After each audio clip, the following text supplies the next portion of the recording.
Hello, मैं हूं कुशाग्र सिंह। आज आपका फिर से स्वागत है मेरे एक नई वीडियो में। और आज हम जानेंगे इलेक्ट्रिफिकेशन के बारे में। अब भैया आप चाहे जिस भी रूट में जा रहे हों, पूरे ऑल ओवर इंडिया में आप हर जगह ये चीज़ देख रहे होंगे कि भैया इलेक्ट्रिफिकेशन लगातार करे ही जा रहे हैं। अब तो डीजल इंजन पूरे खत्म हो जाएंगे। तो आपकी बात बिल्कुल यहाँ पर सही है। तो अब आपके मन में डाउट जरूर से आता होगा कि आखिर इलेक्ट्रिफिकेशन क्यों करते हैं। क्या इलेक्ट्रिक इंजन से रेलवे ज़्यादा फायदे में रहती है? क्योंकि भैया जहाँ पर इलेक्ट्रिफिकेशन नहीं है तो वहाँ पर डीजल इंजन चलाना ही पड़ता है, और इलेक्ट्रिफिकेशन करने के लिए रेलवे को थोड़ा सा और खर्चा करना पड़ता है। तो आज की वीडियो में हम पूरा का पूरा समझ लेंगे।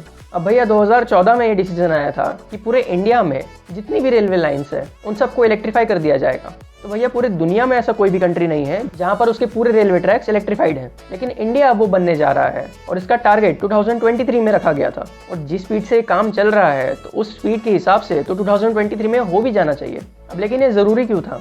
तो मैं आपको बता दूं, जितने भी इलेक्ट्रिक इंजन होते हैं वो डीजल इंजन से काफ़ी ज़्यादा फायदेमंद होते हैं। जो भी डीजल इंजन होते हैं तो उनके काफ़ी सारे नुकसान हैं, जिन कारण से उन्हें डिसकंटिन्यू एक ना एक दिन होना ही था। अब भैया सबसे पहली बात तो ये है कि जो डीजल इंजन्स रहते हैं उनकी एफिशिएंसी थोड़ी कम रहती है। मतलब कि जितना भी वो फ्यूल खर्च कर रहा है उसके हिसाब से डीजल इंजन्स लगभग 40% एफिशिएंसी के साथ चलते हैं।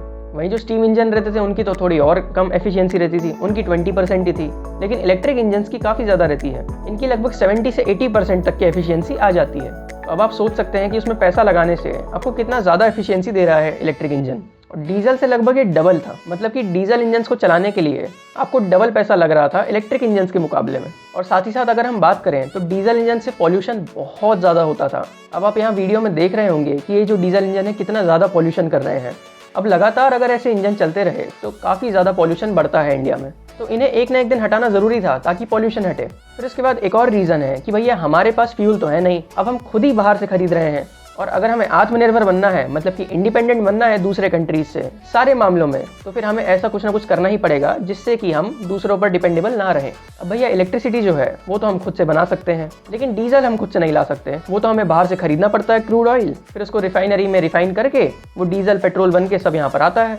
और आपको तो पता ही होगा कि क्या कीमत है यहाँ आज डीजल की। तो भैया हम जितने ज़्यादा डिपेंडेंट रहेंगे किसी और कंट्री पर, वो लोग उतना ही ज़्यादा फ़ायदा उठाते हैं। अब जैसे कि सऊदी अरेबिया वगैरह हो गए, तो जितने भी तेल वाले कंट्रीज़ हैं तो इनके पास तो भैया फ्री का तेल पड़ा है। तो ये जब चाहें तब अपनी कीमत को बढ़ा देते हैं, जब चाहें तब घटा लेते हैं। और जब जब कीमत बढ़ती है तो उनको तो भैया बहुत ज़्यादा फायदा होता है और हमें उतना ही नुकसान हो जाता है। तो इसलिए हमें आत्मनिर्भर बनना ज़रूरी है। जो हमारा ऑटोमोबाइल का क्षेत्र है तो उसमें आप देख रहे होंगे कि इलेक्ट्रिक गाड़ियाँ ज़्यादा आ रही है। और वहीं पर अगर हम इंडियन रेलवेज़ की बात करें तो उसमें भी इलेक्ट्रिफिकेशन हो रहा है लगातार, जिससे कि डीजल इंजन का यूज़ एकदम कम होते जा रहा है। तो यहाँ आप समझ गए कि भैया हम इलेक्ट्रिफिकेशन करके इंडिपेंडेंट हो जाएंगे काफ़ी ज़्यादा हद तक। अब क्योंकि 2.6 बिलियन लीटर जो फ्यूल है वो बर्न कर दे रहे थे हमारे इंडियन रेलवेज़ के इंजन, डीजल इंजन। मतलब कि अब आप समझ सकते हैं 2.6 बिलियन लीटर कितना ज़्यादा है। तो इतना सिर्फ एक साल में रेलवेज़ का खर्चा था, बाकी तो अब आप छोड़ ही दीजिए। तो अब आप यहाँ पर समझ सकते हैं कि ये चीज़ कितना ज़्यादा कम होने वाली है, क्योंकि अब यहाँ पर इलेक्ट्रिफिकेशन हो रहा है। साथ ही मैं बता दूं, जब भी डीजल इंजन चल रहे थे तो इंडियन रेलवेज़ को टोटल 26,000 करोड़ का खर्चा आ रहा था सारी ट्रेन को चलाने में। मतलब अब आप समझ सकते हैं 26,000 करोड़। और अभी जब सारे इलेक्ट्रिक इंजन आ जाएंगे हमारे इंडिया में तो आपको पता है कितना खर्चा आएगा इंडियन रेलवेज़ को? सिर्फ और सिर्फ 13,000 करोड़।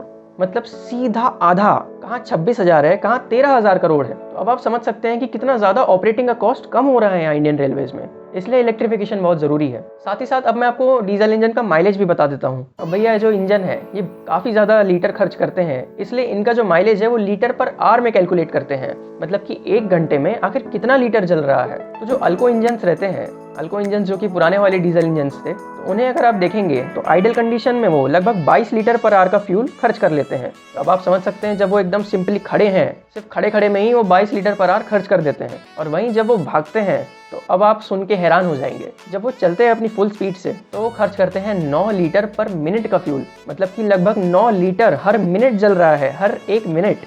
अब आप 1 घंटे में कैलकुलेट कर सकते हैं कितना ज़्यादा है। और इनकी जो टैंक कैपेसिटी होती है वो होती है 6,000 लीटर की। मतलब कि भैया अगर आप एक डीजल इंजन को एक दिन में पूरा टैंक भर रहे हैं तो उतना ही पूरा फ्यूल आप लगभग एक शहर में भी चला सकते हैं। अब आप यहाँ समझ रहे हैं कितना ज़्यादा डीजल लगता है। और वहीं जो EMD इंजन्स होते हैं तो उनकी अगर हम बात करें तो वो आइडल खड़े होने पर 11 लीटर पर आवर का फ्यूल जला देते हैं। और वहीं जब ये भागते हैं तो 10 लीटर पर मिनट का फ्यूल खर्च करते हैं। और इनकी भी टैंक कैपेसिटी 4,000 लीटर की होती है, जो कि बहुत ज़्यादा है। अब आप यहाँ पर समझ रहे होंगे कि कितना ज़्यादा पैसा जो है रेलवे को लग जाता था सिर्फ और सिर्फ ऑपरेटिंग में, और कितना ज़्यादा फ्यूल हम दूसरे कंट्रीज से ले रहे थे सिर्फ और सिर्फ रेलवेज को अगर देखा जाए तो। अब आपके मन में ये भी डाउट आ रहा होगा कि जो इलेक्ट्रिफिकेशन करते हैं उसकी कॉस्ट क्या होती है, तो मैं आपको बता दूं। अब भैया अगर 1 किलोमीटर की रेलवे लाइन अगर बनाती है रेलवेज, और अगर एकदम कंडीशंस बराबर हो, मतलब कि ना वहाँ पहाड़ ज़्यादा हो ना वहाँ निचाई कम हो, मतलब कि अगर प्लेन लैंड हो, तो वैसे समय पर 2 करोड़ पर किलोमीटर का खर्चा आता है रेलवे को एक रेलवे ट्रैक बनाने में। तो 2 करोड़ रुपए लगते हैं 1 किलोमीटर ट्रैक बनाने में। और वहीं अगर हम उसमें इलेक्ट्रिफिकेशन भी कर रहे हैं तो 1 करोड़ आप ऐड कर दीजिए हर 1 किलोमीटर का,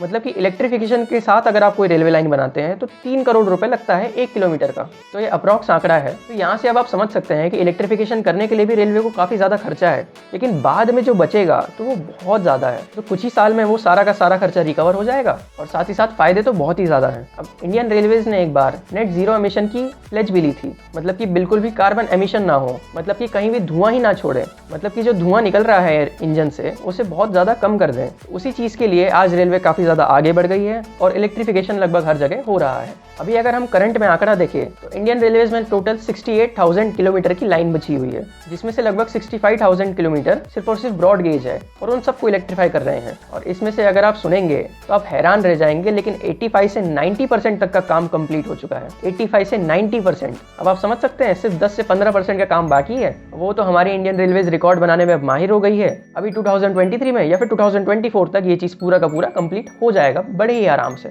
फिर भैया चाइना अमेरिका हमारे आगे कोई नहीं टिक पाएगा। इलेक्ट्रिफिकेशन में सबसे ज़्यादा आगे हम ही रहेंगे, और लगभग आपको हर जगह इलेक्ट्रिक इंजन्स देखने को मिलेंगे, जिसमें कि सबसे ज़्यादा आपको WP7 ही देखने को मिलेगा, और साथ ही साथ हमारे WG9, WG12 ये भी काफ़ी ज़्यादा देखने को मिलेंगे। अब जो इलेक्ट्रिफिकेशन है इसके लिए एक अलग से डिपार्टमेंट बनाया गया था, जिसका गठन हुआ था 1979 में, और इसका नाम है कोर, मतलब कि central organisation of railway electrification. तो भैया इंडियन रेलवेज में जितना भी इलेक्ट्रिफिकेशन हुआ है या फिर जो भी हो रहा है, तो उसका मोस्टली लगभग सारा ही काम कोर ने ही किया है। और एक चीज़ और बताऊं, जो इलेक्ट्रिफिकेशन का 50% काम है वो सिर्फ और सिर्फ पिछले 5 सालों में कंप्लीट हुआ है। मतलब अब आप समझ सकते हैं कि मोदी सरकार के आने के बाद कितना तेजी से रेलवे में काम हुआ है। आप भले ही बाकी की और भी कई सारी बुराई कर सकते हैं, लेकिन ये बहुत बड़ा एडवांटेज है रेलवे का, बहुत बड़ा फायदा है, जो कि आने वाले समय में आप एकदम अच्छे से समझ जाएंगे। साथ ही मैं बता दूं, अभी टोटल 5 रेलवे जोन्स ऐसे बन गए हैं जो कि पूरी तरह से इलेक्ट्रीफाइड हो चुके हैं, जिसमें पहला आता है ईस्ट कोस्ट रेलवे, फिर Eastern Railway, South Central Railway, West Central Railway और साथ ही साथ नॉर्थ सेंट्रल रेलवे। तो ये 5 डिवीजन पूरे के पूरे इलेक्ट्रीफाइड हो चुके हैं। अब एक और लास्ट चीज, अब आपके मन में ये डाउट जरूर से आ रहा होगा कि आखिर जो डीजल इंजन बचेंगे उनका क्या होगा। तो भैया पहले से ही इतने सारे डीजल इंजन थे, तो उनका क्या हो रहा है? वो कुछ नहीं, स्क्रैप में ही जाएंगे सारे के सारे, या फिर जो बांग्लादेश जैसे कंट्रीज है, पाकिस्तान को तो हम देंगे नहीं, या फिर अफ्रीकन कंट्रीज हो गए तो इन्हें हम बेच देंगे। लेकिन बेचने वाले काफ़ी कम ही रहेंगे, मोस्टली इंजन सारे स्क्रैप में चले जाएंगे। अभी आप वैसे ही देखते होंगे कई सारे डीजल इंजन ऐसे ही पड़े हुए हैं, कुछ उनका यूज़ नहीं है, वो बस खड़े ही रहते हैं और ख़राब हो रहे हैं, सड़ रहे हैं मतलब कि। तो अभी लगभग ऐसा ही हाल होने वाला है लगभग सारे डीजल इंजन का। लेकिन इसका मतलब ये नहीं है कि ये कभी यूज़ ही नहीं होंगे। अब आपने हमेशा देखा होगा कि जब भी कोई नेचुरल कैलामिटी होती है या फिर कोई एक्सीडेंट होता है, तो उस समय पर तो OHE वायर का जो पूरा सिस्टम है वो ठप हो जाता है। तो वैसे समय पर डीजल इंजन ही काम आएंगे सारी गाड़ी को ले जाने में। तो इसलिए ये हमारे कंट्री से बिल्कुल गायब नहीं होंगे, कई सारे इंजन यहाँ पर रहने वाले ही हैं। और साथ ही साथ यार्ड में जितने भी काम चलते हैं शंटिंग के, शंटिंग का मतलब होता है कि आप कोई भी गाड़ी को यहाँ से वहाँ करिए, कोई डिब्बा हो गया या फिर पूरी गाड़ी को आप अगर लगा रहे हैं, या फिर कोई अकेला इंजन यहाँ से इस पटरी से दूसरी पटरी पर जा रहा है, तो ये सारा काम शंटिंग में आता है। और भाई जैसे कोई पूरी गाड़ी को आपको वॉश पिट में लेके जाना है जहाँ पर पानी रहता है, तो वहाँ पर इलेक्ट्रिक लाइन तो रहेगी नहीं, क्योंकि वहाँ पर करंट फैलने का डर रहता है। और साथ ही साथ कई सारी ऐसी जगह है जहाँ पर भी मेंटेनेंस चलता है, तो वहाँ पर इलेक्ट्रिक लाइंस नहीं बिछाई जाती, ताकि जो मेंटेनेंस है वो आराम से हो पाए उस पर। साथ ही साथ जहाँ पर भी कोयला को भरते हैं या फिर निकालते हैं, तो वहाँ पर भी आप इलेक्ट्रिक लाइंस नहीं रख सकते हैं। तो उन सारी जगह पर लगभग डीजल इंजन काम आएंगे। तो मतलब शंटिंग के पर्पज़ के लिए आपको ये लगातार दिखते रहेंगे। अभी भी आप बहुत सारे स्टेशंस में देखते ही होंगे, और फिलहाल इतने जल्दी ये खत्म नहीं होने वाले। अभी इसको टाइम तो लगेगा ही, लेकिन हाँ ये चीज़ ज़रूर पक्का है कि अगले साल 2023 में या फिर 2024 तक पूरा का पूरा इलेक्ट्रिफिकेशन हो जाएगा। तो आई होप अब आप समझ गए होंगे कि इंडिया में इलेक्ट्रिफिकेशन इतना ज़ोरों से क्यों हो रहा है और आखिर ये ज़रूरी क्यों है, इसके कितने ज़्यादा फायदे हैं, आपको सबके सब समझ में आ गए होंगे। तो अगर अब भी कुछ डाउट रह गया हो तो भैया आप कमेंट सेक्शन में लिख दीजिए, मैं आपको आंसर कर दूंगा। तो अगर वीडियो पसंद आया हो तो लाइक, सब्सक्राइब, शेयर ज़रूर से करें। मिलते हैं ऐसी किसी और वीडियो में ट्रेंड्स की बहुत सारी जानकारियों के साथ। Thank you so much for watching this video. धन्यवाद।